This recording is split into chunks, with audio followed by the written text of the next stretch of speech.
এক নম্বর প্রশ্ন, কাবাঘর তৈরি সংক্রান্ত আয়াত কোন সূরায় কত নম্বর আয়াতে উল্লেখ করা আছে? উত্তর, সূরা বাকারা আয়াত নম্বর 127। স্মরণ করো, যখন ইব্রাহিম আলাইহিসসালাম ও ইসমাইল আলাইহিসসালাম কাবাগৃহের ভিত্তি প্রস্তর স্থাপন করেছিলেন, তারা দোয়া করেছিলেন, পরওয়ারদিগার আমাদের থেকে কবুল করো, নিশ্চয় তুমি শ্রবণকারী।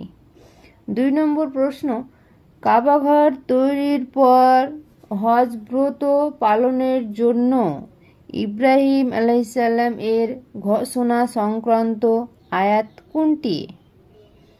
উত্তর, তুমি মানুষের মাঝে হজের ঘোষণা দাও, তারা তোমার কাছে আসবে পায়ে হেঁটে এবং সর্বপ্রকার ক্ষীণকায় উটের পিঠে সওয়ার হয়ে দূর দূরান্ত থেকে। 3 নম্বর প্রশ্ন, মাজাজ এর কন্যার ঘরে ইসমাইল আলাইহিসসালাম এর কতজন সন্তান ছিল, তাদের নাম কি? উত্তর, 12 জন। 1 নম্বর সন্তানের নাম হলো নাবেত বা নাবাউত। 2 নম্বর সন্তানের নাম হলো কায়দার। 3 নম্বর সন্তানের নাম হলো আদবাইল। 4 নম্বর সন্তানের নাম হলো মুবসাম। 5 নম্বর সন্তানের নাম হলো মিসমা। 6 নম্বর সন্তানের নাম হলো দুমা। 7 নম্বর সন্তানের নাম হলো মাইসা। 8 নম্বর সন্তানের নাম হলো হাদাদ। 9 নম্বর সন্তানের নাম হলো তাইমা। 10 নম্বর সন্তানের নাম হলো ইয়াতুর। 11 নম্বর সন্তানের নাম হলো নাফিস। 12 নম্বর সন্তানের নাম হলো কাইদমান। 4 নম্বর প্রশ্ন, ইসমাইল আলাইহিসসালাম এর সন্তানদের থেকে কতটি গোত্রের উৎপত্তি হয়? উত্তর, 12টি।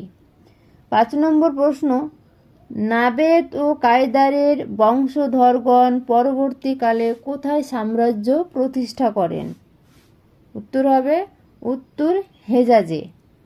6 নম্বর প্রশ্ন, নবতীদের রাজধানী কোথায় ছিল? উত্তর, বাত্রা।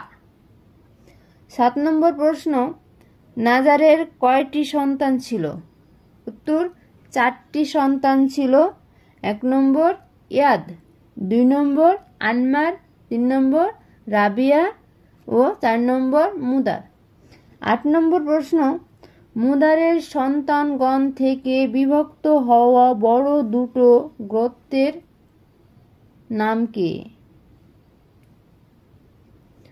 উত্তর, কাইস আইলাম বিন মুদার ও ইলিয়াস বিন মুদার।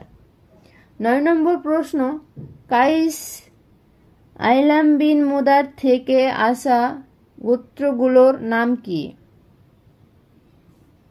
উত্তর, বনু সুলাইম, বনু হাওয়াজিন ও বনু গাতফান।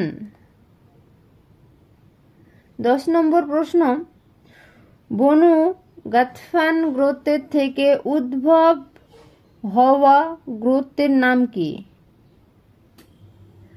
উত্তর, আবাস, জুয়ায়ান, আশজা ও গানি বিন আসুর। আজ এ পর্যন্ত, আবার পরের ভিডিওতে আলোচনা করব।